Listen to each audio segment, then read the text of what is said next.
Hey everyone, Gravity here. Before the video begins, I simply ask that if you enjoy my content to hit that subscribe button below.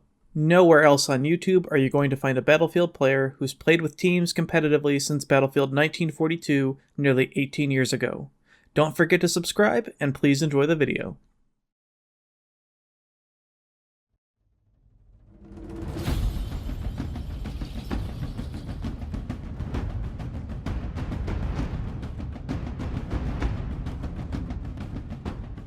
Over the nearly 20-year history of the Battlefield franchise, there have been several great maps worthy of praise. A few of these go on to become legendary, icons themselves of the Battlefield series, and appear time and time again through game engine upgrades and subsequent iterations. This is not that story. This is the story of the maps that few want to play, and remember only because they were that bad. Maps which should never be remade. This is the story of the worst maps in Battlefield. The year is 2082. Humans have colonized Mars. Torrential sandstorms sweep the red planet and force humanity to live underground. It is a harsh environment, and fuck. It's just Hamada. Never mind, I'd rather live on Mars. You know what? I hate Hamada. There, I said it, and I guarantee it's not an unpopular opinion. Out of all the Battlefield 5 maps, there is not one so universally hated as Hamada, and for good reason. You could begin anywhere here and start complaining. I don't even know where to begin writing this. In fact, I'm actually going to read you the developer description of this map to make things easy. The developer notes state, and I quote, "Hamada, the largest map in Battlefield 5. Who cares? Is a massive desert behemoth spanning 1,500 meters end to end. This isn't a selling point. Dragon's teeth, outposts, tank wrecks, and palm trees. This describes literally every map. Hamada has a varied, wrong, and breathtaking landscape, giving space for great tank play. Daring aerial dives under the massive stone bridge. Well, duh, out of necessity to avoid the stupid AA. And intense infantry combat alike. Unenjoyable infantry combat alike. Got it. Enjoy close quarters combat in the trenches of the artillery positions, yay shotguns, or take off from the ground on the landing strip. Ooh, look, a rare airfield. Bring your squad and fight to take control of the temple-like ruins on the clifftop. It's the only good part of the map, and give your team the advantage of both additional planes. Plane. And the ever-important high ground. Not actually important here. Breakthrough on Hamada is an in-house favorite among DICE level designers. This last sentence proves that this design team had gone insane. I assume they took a week and wandered the Sahara for inspiration and their brains melted. It's an amazing description. Anyway, the environment shifts from either blinding white, with the long-lost sun of Battlefield 3 bearing down on you, and with non-removable heat haze, to a dense fog, to an overwhelming red sandstorm. Because sandstorms on Battlefield maps have always been popular. This map is split into two main areas, the temple ruins and the airfield to the northeast, and all the other junk to the southwest, with this massive bridge dividing the two sections. A bridge which was clearly designed for planes to fly through it given its height and resupply beacon. An artillery piece, tanks and snipers tend to rain down hell on idiots and vehicles trying to cross the top, and it can have massive holes blown in it toward the D side. Why would you waste so much space on a bridge that just turned out to be a death trap? Was the giant bridge on Twisted Steel not stupid enough? At least that had a cool challenge to fly through.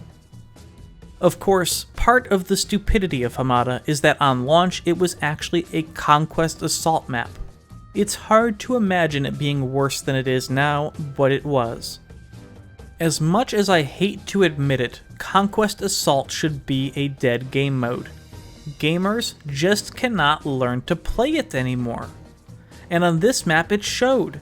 Barely anyone on the British side went for flags. It was a guaranteed grind along the A flag. Tanks were sitting ducks, and the Germans got 2 bonus planes that they could access immediately. Speaking of planes, during this phase of the game's life, planes could spawn in before the round started, so bombers could literally wipe the entire British team off the start. Players hated it so much that it was changed to regular Conquest on the first major update, not that this really helped. By fixing the map, they made all flags on the map neutral and made the German main one of the most ridiculous starting points for armor, as you usually roll down the hill into enemy fire without any cover. The layout of the uncaps still means that the Germans are almost guaranteed the bonus plane at the northeast airfield, along with the initial capture of the other local ruins flags. While it at least gave a more balanced opening to each match, it doesn't exactly fix the reasons players hate it. The western 4 flags are not exactly spaced too far apart from each other, though the A flag definitely is a waste of time. A huge problem of the map is the terrain. Steep plateaus and valley roads are everywhere, along with a few rocky pillars and large boulders. This makes tank play on the map frustrating to the point where camping on a hill is preferable until a plane or a flank takes you out. Otherwise, you are usually being swarmed by multiple angles by players you didn't see or hear. Deep gorges and empty space fill the gaps between the B and D flag, and in the area between the C and D flags, and the northeast section of the map. Empty space with limited cover dominate the plateaus, and makes traveling between flags annoying. The B flag has such a large radius that searching for some hidden enemy between the open spaces in the western trenches routinely ends up getting you shot from some obscure location, or a prone shotgun or the artillery cannon on the hill. The C flag, the Oasis, although I don't think this trickle qualifies, is in such a shitty, rubble-filled spot that it is systematically under attack from all directions by the British, and has so many hiding spaces that it takes an immense amount of willpower just to stay on it to clear. Meanwhile, when the British have it under control, any vehicles leaving the German main are easy targets as they cross the open desert. But that also doesn't prevent the German tanks from sitting back in the uncap on the mountain and shooting into the flag radius. The D flag is the most contested area of the western flags and sits tucked up inside the ruins of an old fortress. Few spots on the map are more targeted by missile or artillery call-ins. The flag radius is huge, and spawn points all around the rubble make it so that clearing the flag can be incredibly frustrating, as new enemies can seemingly pop up everywhere. A tank is given here to the controlling team, but its spawn position is absolute garbage and, like all other armor, is extremely vulnerable the closer to the flag it gets. The eastern flags of Hamada are surprisingly good. Aside from the occasional prone camper or sudden shotgun encounter, the layout is nice, particularly around the temple. In fact, this area makes it one of the better TDM maps in the game. But this doesn't save Hamada. The fact that this area was intended as a back map holdout for a Conquest Assault map, only to be turned into the skewed, asymmetrical dogleg of a completely barren eyesore, means that players are divided between zerging over the western wastelands and the inconsequential ruins. EA's Battlefield 5 website describes the map as follows. Hamada is Arabic for a barren landscape of gravel and bare rock. Unfortunately for Battlefield 5 players, Hamada will always be known as horseshit. The experience of Hamada is one in which players hate loading into it, so much so that it can frequently kill a server. Infantry play suffers from enemies you can't see or hear. Tanks are a waste, as driving 2 minutes only to die to one AT player or plane is so much fun.